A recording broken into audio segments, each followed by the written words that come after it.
Mantener una ciudad limpia no solo depende de los recursos públicos que se dispongan para asegurar una correcta limpieza, que son importantes, sino que también depende de la responsabilidad y la educación de sus ciudadanos y visitantes, que han de saber que viven, en este caso, en una ciudad declarada Patrimonio de la Humanidad y que tirar colillas, chicles o papeles al suelo la degrada. Hoy ponemos en la picota la limpieza de Mérida.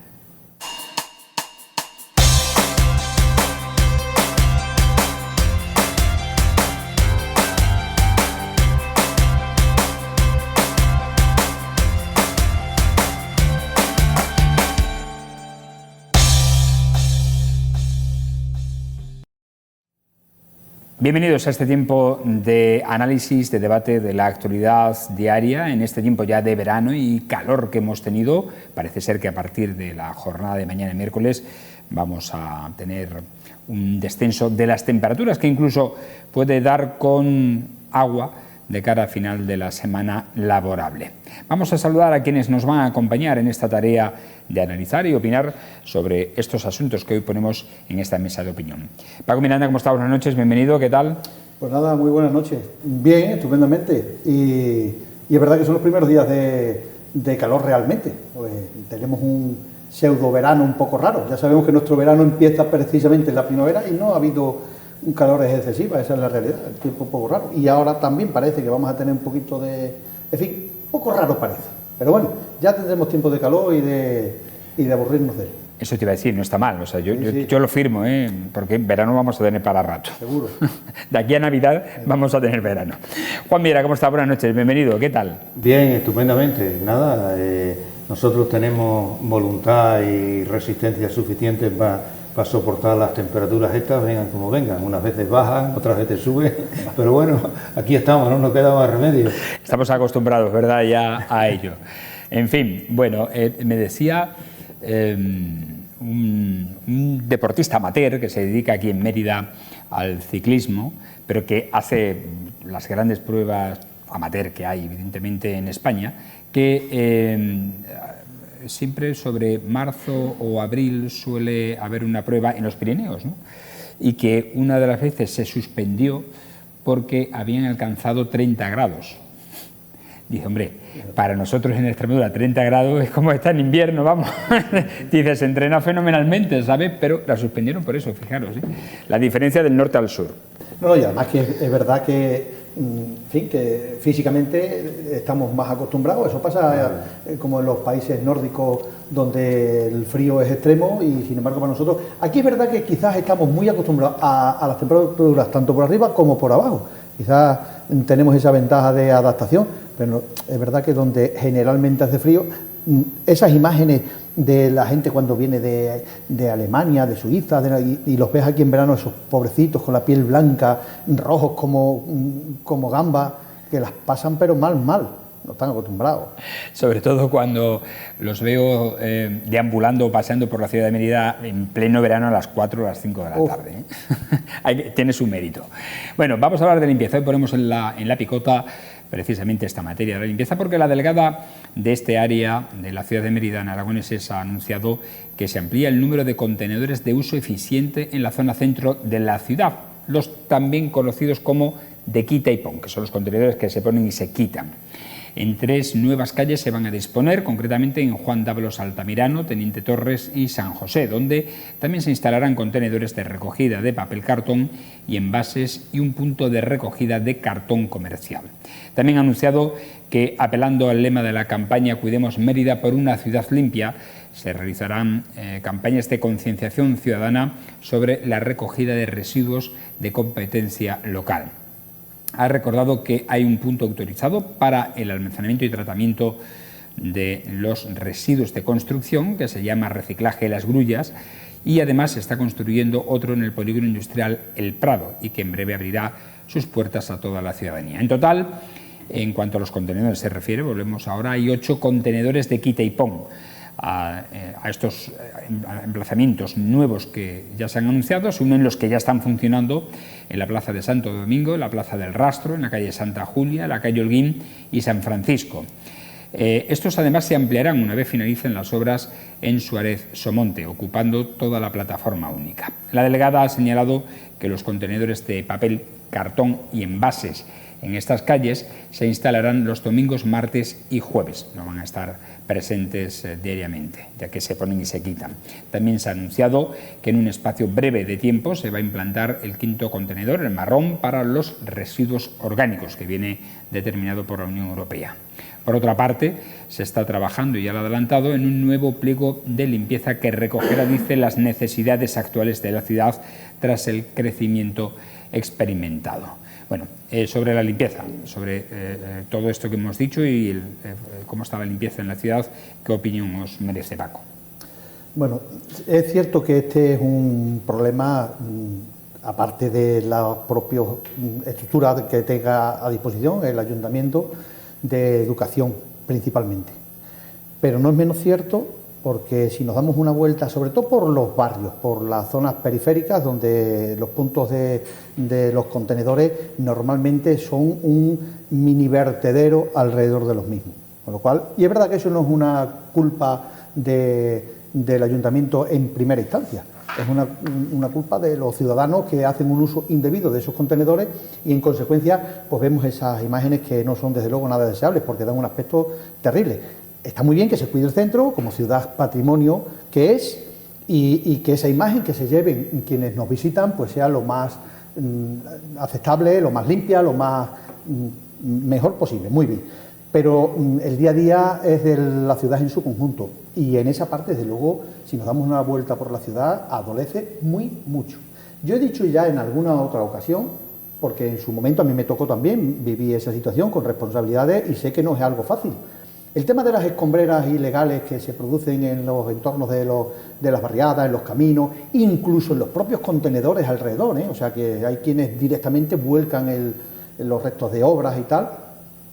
Ese es un problema muy serio, que acarrea un costo para la recogida bestial y yo, lamentándolo mucho, tengo que decir que hay una parte que se podía poner en marcha y que no se hace. Y es que a veces solo aprendemos a consecuencia de que nos toquen el bolsillo. ¿Con esto qué quiero decir? Pues que igual que en su día se hicieron campañas muy fuertes para la concienciación del cinturón en el coche y de los cascos en las motos, y ahora yo creo que sería anecdótico encontrarse a alguien que va en moto y no lleve un casco, o alguien que va en su coche y no lleve cinturón. Eso fue consecuencia de una vigilancia muy exhaustiva durante un periodo de tiempo en el que primero se informó y luego se sancionó. Y al final, por la vía del bolsillo, que es una pena, sí, pero es que la experiencia nos dice lo que nos dice. No caer en el buenismo, en esa cuestión de, bueno, vamos a informar a las campañas informativas, que sí, que están muy bien, pero tienen que ir acompañadas de las otras, sin duda de ningún tipo. Y cuando eso pase, cuando la gente sepa que hay una vigilancia, eso se puede hacer perfectamente, quiero decir que hay recursos a nivel de la propia policía local, pues con agentes sin uniformar, con vehículos sin rotular, que puedan hacer vigilancia por esos puntos donde habitualmente se producen esos vertidos ilegales, y cuando se cojan a 4 o 6 infractores y se corra la voz de que efectivamente que se está en esa vigilancia, probablemente la gente se pondrá las pilas. Tienes otra cuestión, y es verdad, que se necesitan más puntos de recogida, porque hay gente que hace pequeñas obritas que a lo mejor el miedo, porque las han hecho en su casa de aquella manera, a lo mejor no han solicitado la licencia pertinente, que también está mal, pero, a ver, si luego nos encontramos con esos escombros en donde no se deben de verter y la acumulación va haciendo, o sea, son bastantes patas de un mismo banco que hay que afrontar. Entonces, si se va a abrir un nuevo punto de recogida, eso será bueno, porque habrá más oportunidad de que la gente vaya a los sitios que están reglados, que además no cuesta muy poco, o sea, muy poco. Es ridículo el costo de depositar eso en los sitios reglados y no es una cuestión que sea económicamente muy grave para la gente, ¿no? Entonces, y luego el tema de los enseres, es que es tan fácil llamar por teléfono al servicio de limpieza que tiene, eso funciona muy bien. Yo lo he usado en innumerables ocasiones. Oiga, mire usted, tengo un sofá, un sillón, un colchón, una nevera, y te dicen, pues deposítelo en su punto, que es el de la calle fulana o Citrana, y lo deposite usted mañana por la noche, que por la mañana vienen a recogerlo. Funciona muy bien. Pues ahí eso hay que meterlo con cucharón también para que la gente utilice ese servicio y no que lamentablemente vemos pues esa acumulación de enseres que se prolonga durante días. El tema de la limpieza es complicado.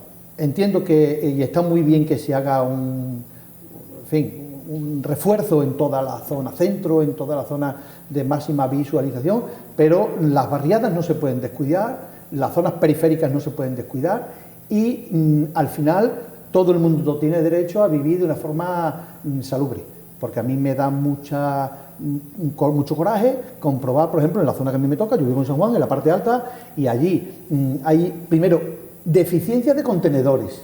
Se han sustituido, por cierto, deberían de darse cuenta también de un tema, los contenedores nuevos, si os habéis dado cuenta, en el uso, tienen una boca tan insignificante que para la bolsa ordinaria va muy bien, no es muy... Pero también usamos sacos, las bolsas estas grandes, y cuesta un montón, porque es que la apertura, los que están funcionando bien, porque también se averían y no se reparan. O sea, hay que tocar muchos puntos en ese sentido para que la imagen de la ciudad sea la que deseamos, que no vale solamente con la buena voluntad, es que hay que poner en marcha todos esos tipos de medidas para que esto funcione. Por cierto, con respecto a lo que has dicho de la policía, dice que desde la semana pasada se está trabajando en una formación con los agentes de la policía local sobre la nueva normativa para evitar precisamente y aumentar la vigilancia, para evitar los ripios en diferentes puntos de la ciudad, ¿no? En esas escombreras que básicamente podemos encontrar en algunos puntos de las barriadas de la ciudad, más alejadas. Juan. Bueno, yo totalmente de acuerdo con lo que ha dicho Paco, que creo que la reflexión que hace no solamente es válida para Mérida, sino es válida en general para todas las localidades, ¿no? El asunto que sí, que está muy bien, que se atienda al centro, que se vigile, que se pongan contenedores de quita y pon para tal, pero lo que tú comentas de las periferias, hay que atender las periferias, hay que vigilar las periferias y hay que evitar que se produzcan esos pequeños vertederos que en algunos sitios se dan. Y después en relación a las escombreras que hay fuera de las ciudades, en las periferias también, pero ya en el campo y tal, pues eso hay que vigilarlo. Eso es un problema generalizado aquí en Mérida, en Almendralejo, en Villafranca y todo lo demás, ¿no? Y eso es cuestión de educación, de simplicidad, de tener cierta conciencia y también de vigilancia por parte de la policía y de que las autoridades pongan interés en eso. Totalmente de acuerdo con la reflexión que tú haces, que no solamente, ya digo, es válida para Mérida, sino que es válida para todas las localidades, ¿no?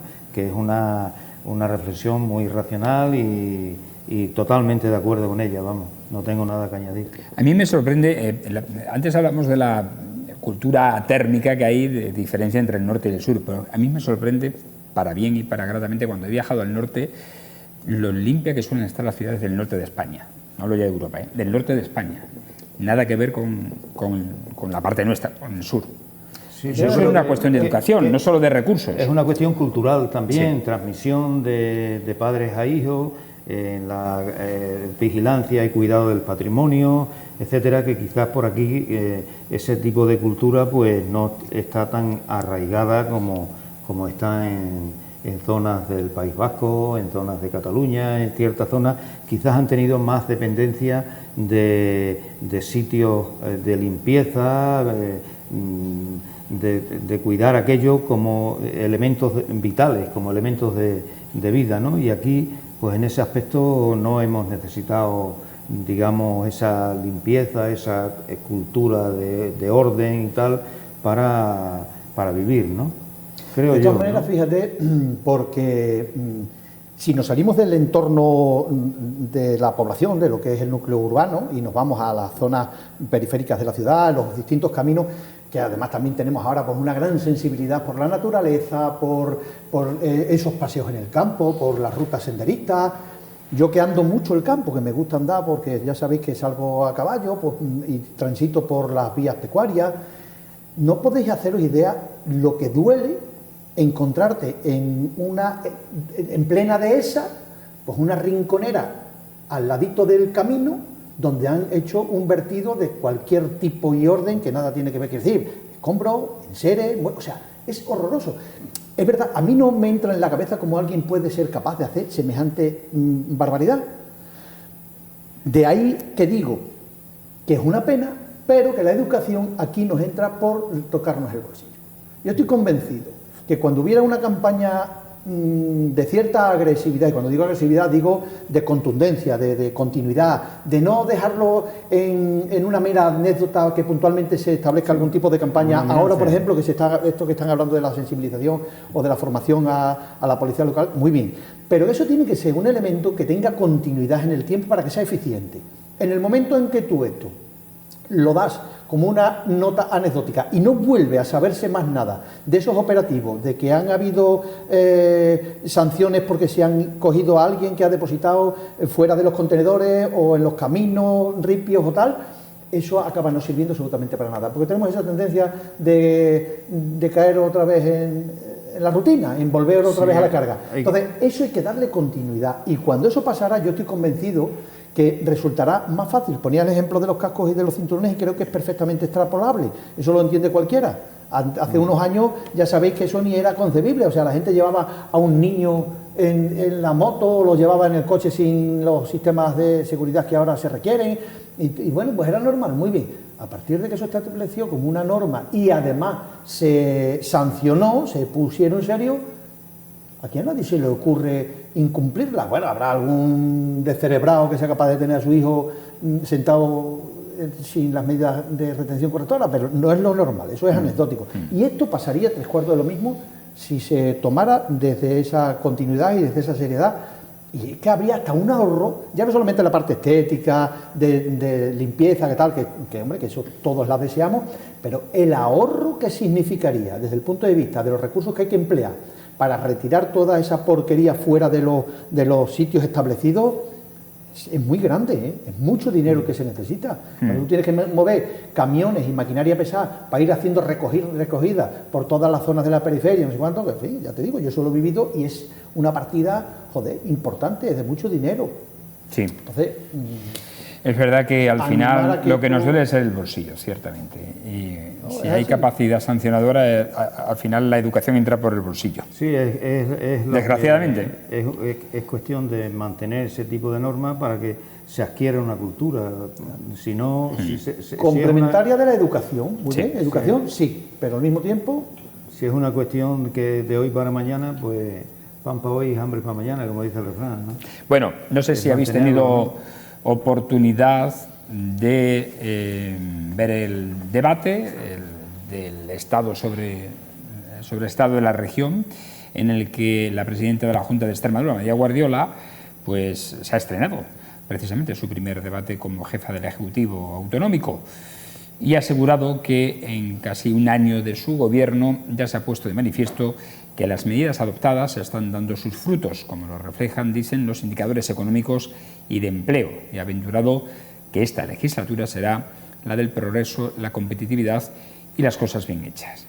La presidenta extremeña ha estado arropada en su discurso, que fue ayer por la tarde en la Asamblea, por la secretaria general del Partido Popular, Cuca Gamarra, y el expresidente extremeño José Antonio Monago, que han destacado la evolución positiva en la creación de empleo y empresas, así como de exportaciones, pero cree que aún queda mucho por delante. También ha lamentado los ataques que, en su opinión, ha recibido en este primer año de gobierno y ha hecho un llamamiento a recuperar el diálogo. Guardiola ha asegurado que para ella la igualdad es un compromiso irrenunciable y se ha preguntado de qué sirve una pancarta o las movilizaciones si luego no hay una ley que la refrende. Por su parte, el presidente del grupo parlamentario Vox en la Asamblea, Ángel Pelayo Gordillo, ha recordado a la presidenta de la Junta, tras no citar en su discurso a esta formación que forma parte del Gobierno, que la andadura del Gobierno autonómico es imposible sin el apoyo de los 5 diputados de la formación de Santiago Abascal. En el debate de este martes, el presidente del Grupo Parlamentario Socialista en la Asamblea de Extremadura, José María Verageles, ha aventurado que la presente legislatura no va a salir bien y ha acusado a la presidenta de la Junta, a María Guardiola, de no tener proyecto de región. Verageles ha asegurado que vamos mal, ha dicho señora Guardiola en repetidas ocasiones, respecto a varias de las áreas de gestión del Ejecutivo regional. Juan. de todo lo dicho? Bueno, yo personalmente creo que es una continuación del teatro que se viene haciendo ya desde hace muchos años con este tipo de debates y todo lo demás, ¿no? Esto no, desde mi punto de vista, eso no sirve absolutamente para nada. Siempre se suele decir lo mismo. El que está en el gobierno dice que bueno, que esto va mejor, que hay una serie de propuestas, que Extremadura tal, el que está en la oposición hace la crítica correspondiente, pero al fin y al cabo las cosas van a seguir exactamente igual, los programas no se cumplen, etcétera, etcétera, ¿no? En términos generales, el planteamiento que ha hecho María Guardiola, pues desde mi punto de vista, en tres cuestiones básicas, ¿no? En primer lugar, es una política de subvenciones y de apoyo, sobre todo dirigido al sector, a ciertos sectores empresariales, no a todos, a ciertos sectores empresariales, la política fiscal de reducción de impuestos, sobre todo a la gente, a los grupos sociales más económicamente más poderosos, y en tercer lugar, pues un olvido de la población económicamente más débil, ¿no? En toda una serie de cosas que después podemos entrar en más detalle, ¿no? No solamente en el empleo, en la vivienda, etcétera, etcétera, ¿no? Y todo eso, bueno, pues dentro de un marco general que es la crisis capitalista que hay actualmente, las medidas que toma la Unión Europea, las medidas que toma el Gobierno de España y las medidas que se toman desde los gobiernos regionales y los gobiernos locales, pero todo ello dentro de la incapacidad que hay actualmente para frenar esa crisis que de alguna manera lo único que nos está trayendo es un empobrecimiento más generalizado. Y todo lo que dice pues esta buena señora en cuanto a medidas para frenar esa crisis, para aumentar el empleo, etcétera, etcétera, pues bueno, pues son palabras retóricas que después a la hora de la verdad, pues por unas razones o por otras, pues no se llevan efectos, ¿no? Y es un poco como veo yo la situación esta, ¿no? Y bueno, y vamos a estar ahí hoy, ayer y esta mañana. Yo he estado escuchando estuve escuchando a María Guardiola, estuve escuchando también a Vergeles y he estado escuchando a Irene de Miguel. No he escuchado a Vox porque creo que ya no era suficiente, o ya me era suficiente, habiendo escuchado a María Guardiola, lo que iban a decir los de Vox y tal. Ellos querían hacerse presentes y responsables en las medidas de gobierno y bueno, de alguna manera pues eso, ¿no? Y no sé, y es la impresión general, no hay problemas muy importantes aquí en Extremadura, problemas de la vivienda. El problema de la vivienda es como una mancha de aceite que se extiende cada vez más, afecta a más sectores, a la gente joven, a familias que necesitan una vivienda para despegar y a otra gente que vive en situaciones de infravivienda, ¿no?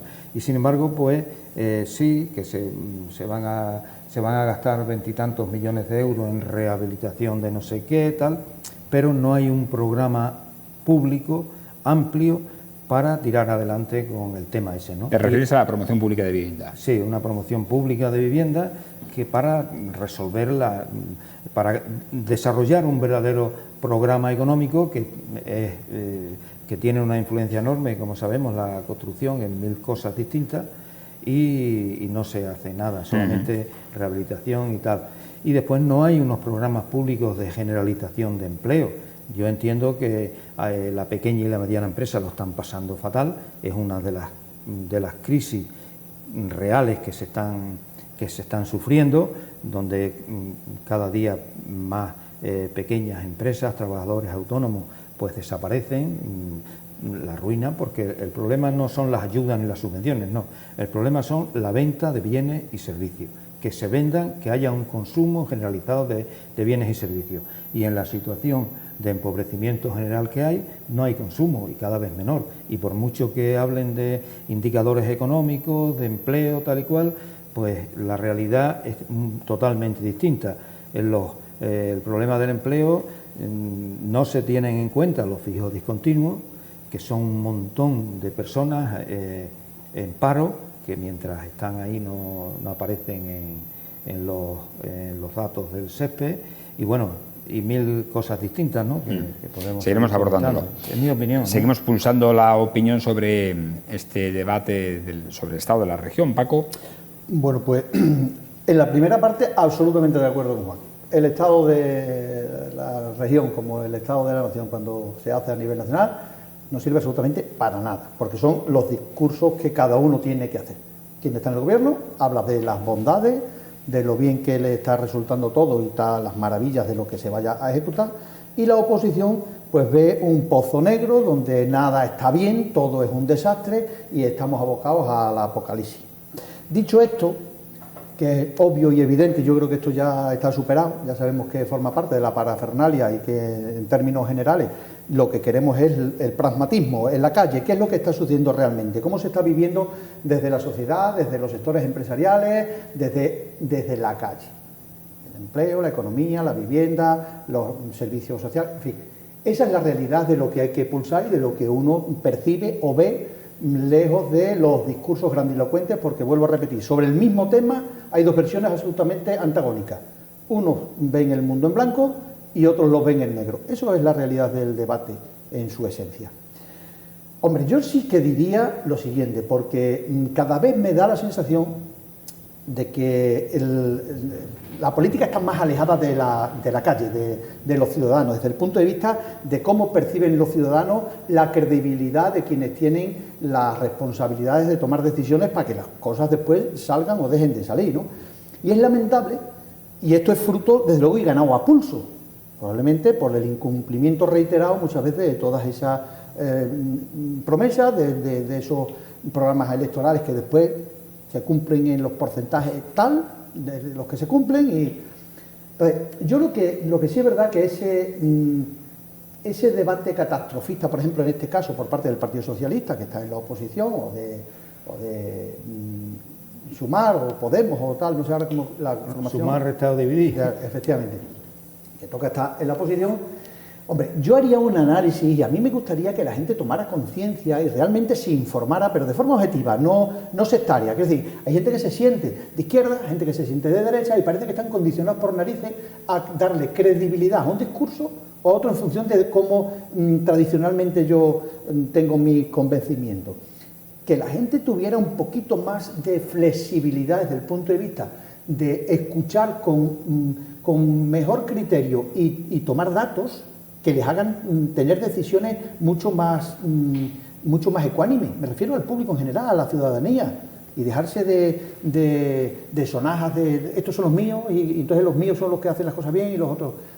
Yo haría un análisis aquí en Extremadura, desde el año 83, ¿no?, que se formalizó nuestra comunidad autónoma, que el Partido Socialista tomó responsabilidad de gobierno. Desde el 83 hasta hoy, salvo los 4 años de Monago y este año de María Guardiola, el Partido Socialista ha gobernado en esta región.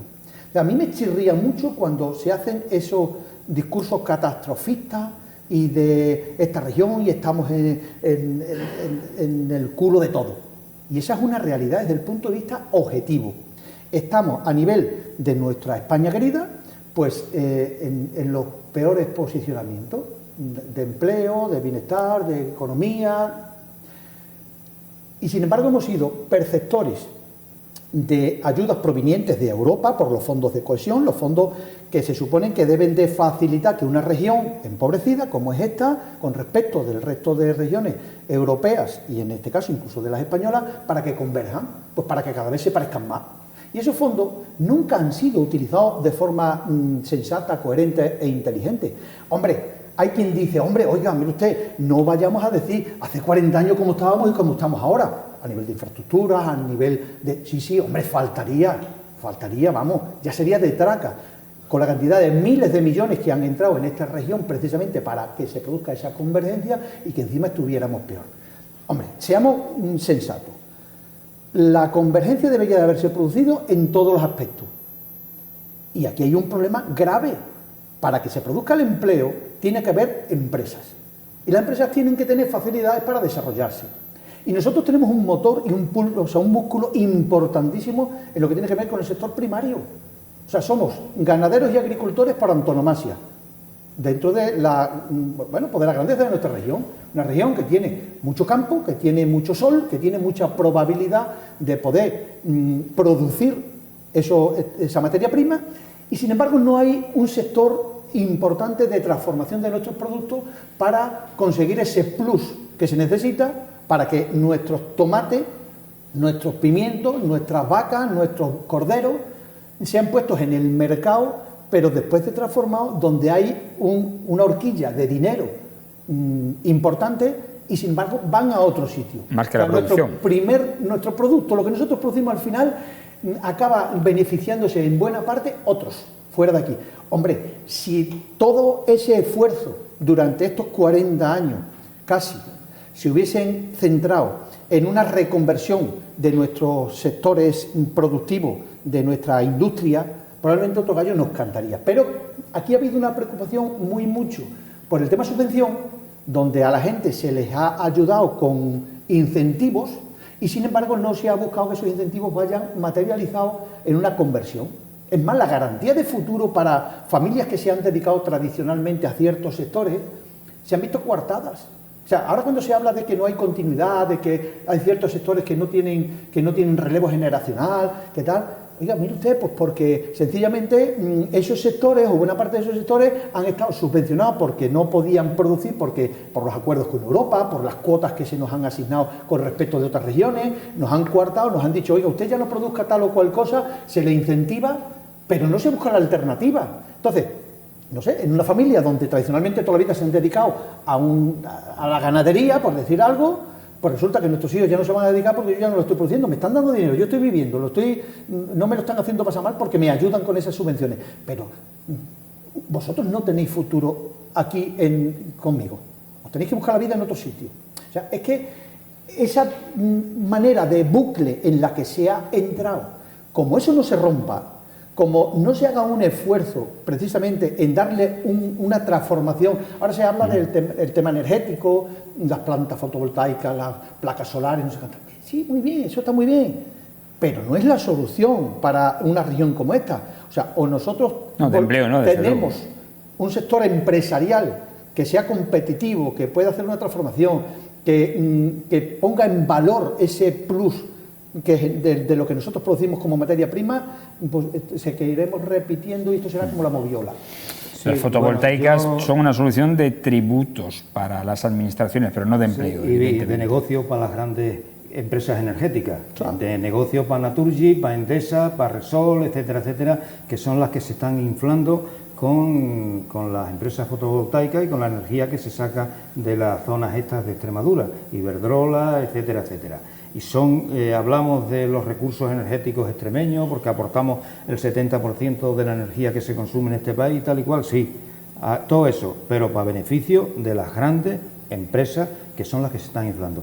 Yo creo, has tocado un tema que es el tema de la Unión Europea. Aquí en este país nosotros entramos en la Unión Europea a costa de un sacrificio enorme, como fue la reconstrucción industrial y la reconversión agrícola. Todo eso se hizo para favorecer a los países del norte, a Alemania, Bélgica, Holanda, etcétera, etcétera, que son los que salieron beneficiados con el sacrificio que hizo España para entrar en la Unión Europea. A cambio de eso nos dieron unos dineros para hacer unas infraestructuras que, bueno, que mal o bien se utilizarían, pero que de alguna manera sirvieron para esto, para hacer algunas infraestructuras y vendernos esa infraestructura con un sacrificio que habíamos pagado. Nada más que hay que ver, por ejemplo, las industrias que había en Mérida en cierto periodo de tiempo o en Extremadura, y todas esas desaparecieron por la política industrial que impuso Alemania a cambio de que nosotros entrásemos en la Unión Europea. Y ahora, en lo que has dicho, totalmente de acuerdo, la política de la Unión Europea es a costa del sacrificio de los productores agrícolas españoles y dentro de eso Extremadura, ¿no? Porque sabemos que los productos entran del extranjero con plena libertad, por decirlo de alguna manera, porque interesa los salarios de los industriales alemanes, productos agrícolas baratos del tercer mundo, para que esos salarios no suban. restricciones a las políticas agrícolas españolas en cuanto a exportar y tal, porque a otros países, a los países industriales, mediante acuerdos, el Mercosur, etcétera, etcétera, etcétera, pues sacan su negocio y no les interesa la competitividad de los productos españoles. En definitiva, que estamos sometidos a políticas industriales de los países del norte de Europa, que son los que están haciendo el negocio con España, Grecia, Portugal, etcétera, etcétera, ¿no? Pero lo que tenemos que tener claro ahora mismo es que los grandes industriales no van a venir a Extremadura así por las buenas, lo que nos están vendiendo de que van a venir industrias, tal y cual, esto, lo otro. Las industrias necesitan unas infraestructuras, que un terreno adecuado, un caldo de cultivo para poder desarrollarse y para poder tener negocio. Y eso, hoy por hoy, no somos capaces de ofrecerlo porque estamos pendientes de lo que va a venir, de lo que va a venir. No hay una política autóctona, una política originaria que diga se acabó. Nosotros, de ahora en adelante, vamos a imponer estas condiciones. Aquí, en la cuestión agrícola, ¿quiénes son los que se llevan los negocios? Las grandes multinacionales que venden los abonos, que venden las semillas, que venden la maquinaria agrícola, ponen los precios que les da la gana y los productos, lo que se produce aquí, pues ellos marcan unos precios que todos sabemos que están llevando a la ruina cada vez más a nuestros agricultores, sobre todo a los pequeños y medianos agricultores, ya los tienen asfixiados. ¿Por qué? Porque Extremadura está siendo el terreno de grandes fondos de inversión que están comprando tierra y cada vez compran más tierra y son las que se están adueñando del territorio extremeño. Y esa gente no necesita que haya vida en los pueblos, ni que haya gente, ni nada de eso, porque eso con las maquinarias que tiene y con la producción que tiene, no necesitan, de mano de obra necesitan muy pequeña y no necesitan tampoco vida, que haya un mundo rural medio en condiciones. En definitiva, yo desde mi punto de vista creo que la única manera hoy por hoy es una política socialista, pero no la del Partido Socialista, porque el Partido Socialista tiene de socialista lo que yo tengo de algunas cosas, ¿no? O sea que, nada, se necesita una política realmente de nacionalización, pero claro, eso depende del Gobierno central. Eso no tenemos hoy competencias nosotros para imponer ese tipo de criterios.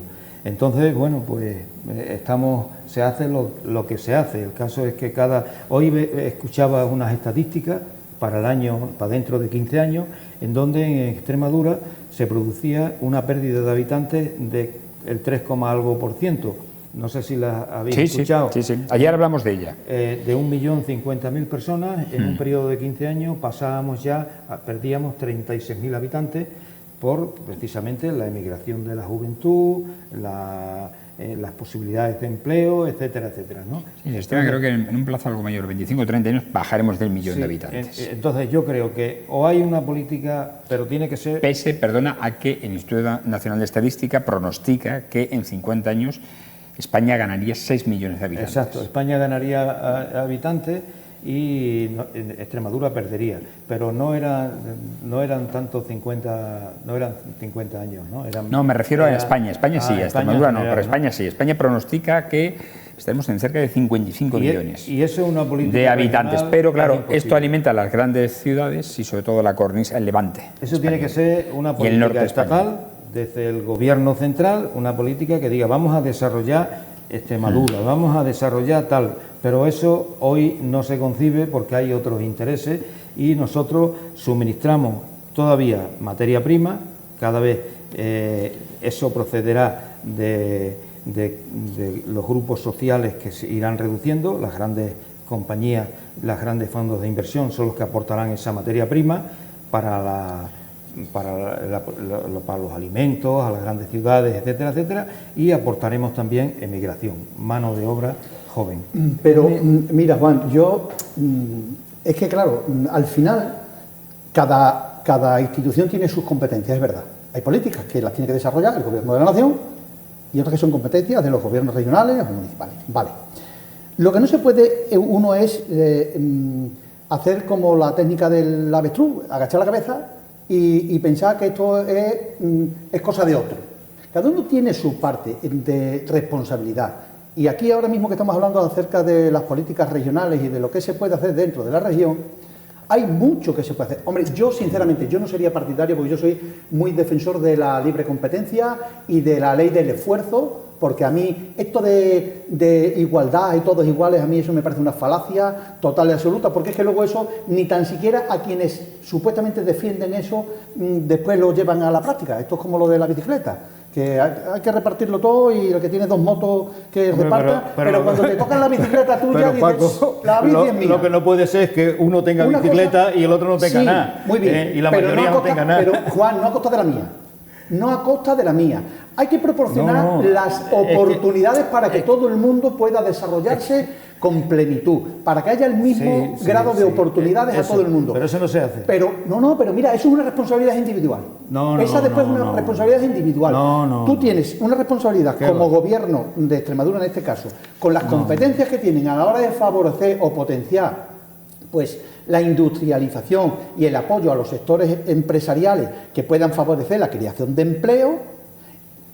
A los autónomos, ponerle fácil. Ahora estaba escuchando que dentro de los anuncios que se habían producido, pues parece también un anuncio de reducción en el IRPF de hasta el 50% a quienes se asienten en 3 años en la región, incluso llegan al 70%, me parece, si son menores de 36 años. Sí. En fin. ¿Quién va a venir? Hay políticas, bueno, Juan, hay políticas que se ponen en marcha a cuenta de que puedan ser utilizadas. No vale solamente prever o pensar que eso no lo va a utilizar nadie y por lo tanto no lo pongo en marcha. Sería también un poco penoso. Es decir, entiendo que todas esas cuestiones se ponen en marcha con la mejor de las voluntades, pero yo digo, luego tiene una responsabilidad individual cada uno, porque a mí me hace un poco de gracia cuando gente que se lamenta, no voy a decir ni voy a señalar a nadie en concreto, pero creo que todos habremos escuchado a alguien lamentándose de que, hombre, me van mal las cosas, es que de lo mío no hay de lo mío, y a mí ese de lo mío me chirría enormemente, porque ¿qué significa no hay de lo mío? O sea, no tienes capacidad ni oportunidad para poder hacer una reconversión, reinventarte, buscar oportunidades en otra. Eso es una cuestión individual de la persona, ¿eh? Yo en mi vida, como he sido autónomo, me he reinventado en innumerables ocasiones y no puedo concebir responsabilizar a una administración porque yo no haya querido moverme del sitio justo donde yo me coloqué en un momento determinado.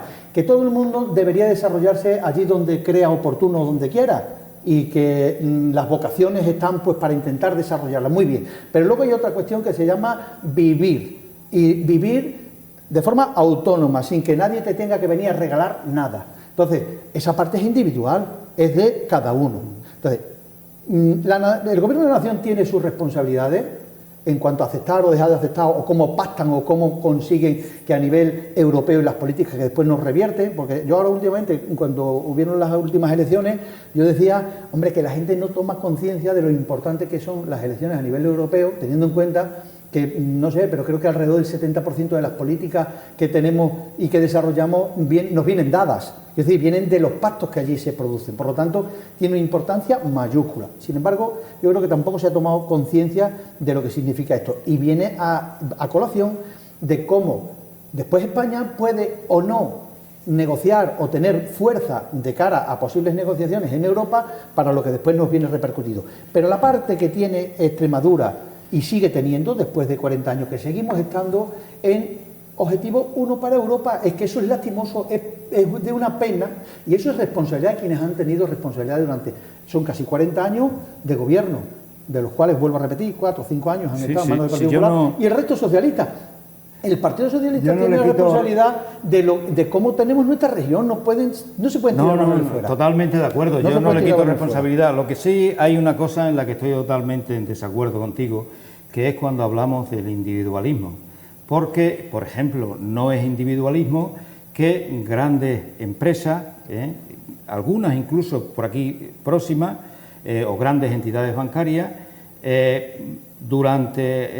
una vez que han obtenido grandes beneficios multimillonarios, y grandes empresas, también de aquí de nuestra zona, o empresarios de por aquí de nuestra zona, en el momento que ven que no pueden obtener beneficios, echan a la a la gente a la calle, al 50, al 60%, o anulan la empresa. Eso está ocurriendo. Y eso no es individualismo, porque eso es política que depende del gobierno regional o depende del gobierno central. Eso no es individualismo. Tampoco es individualismo que haya gente viviendo en unos bloques sociales en la miseria, y mientras tanto, por parte de los gobiernos, regional o nacional, se estén dando subvenciones multimillonarias a grandes empresas. ¿Por qué? Para modernizarse, para meter tecnología, para esto, para lo otro. Cada cosa a su debido tiempo. Todo eso no son políticas individuales, eso no depende de uno, de esfuerzo, de tal, no. Señores, son políticas que dependen de un gobierno determinado. Tenemos que acabar, es interesante lo que aquí se ha puesto sobre la mesa y lo que habéis dicho en torno al modelo, ¿no?, de región que se pretende. Oye, ojalá fuese tan enriquecedor este debate como el que escuchamos en la Asamblea, que al fin y al cabo es un toma y daca que la política de usted ha hecho, usted no ha influye, hecho. Claro, las políticas regionales, claro que influyen. Nos vamos. Yo no le voy a quitar... Nos vamos, señores, no hay tiempo para más. Gracias. No le voy a quitar valor gracias a eso, ¿no? a Juan, que tengas una muy buena semana. Gracias. Que disfrutes con la bajada de temperaturas. Y que no pasemos. Que nos aliviemos un poco del calor, efectivamente. Y Paco Miranda, lo mismo te digo. Nada, yo disfrutando del tiempo, ya sabéis, yo ya me instalo en el campo, me empiezo a silvestrar, vengo en estos días que tengo que venir a socializar y ya me pongo un poco más decente, pero en cuanto llego al campo empiezo a silvestrarme y ya empiezo a despojarme de la ropa. El mundo rural. Sí. A mí me te ruralizas. Y en plan súper cómodo. Muy bien, nos alegra, señores, a ustedes, como siempre, agradecerles su atención y su fidelidad a este espacio de La Picota. Mañana tenemos un nuevo espacio, una nueva cita en torno a las 10 menos 25 de la noche, tanto en la TDT como en nuestros medios digitales. Hasta entonces, buenas noches, sean felices.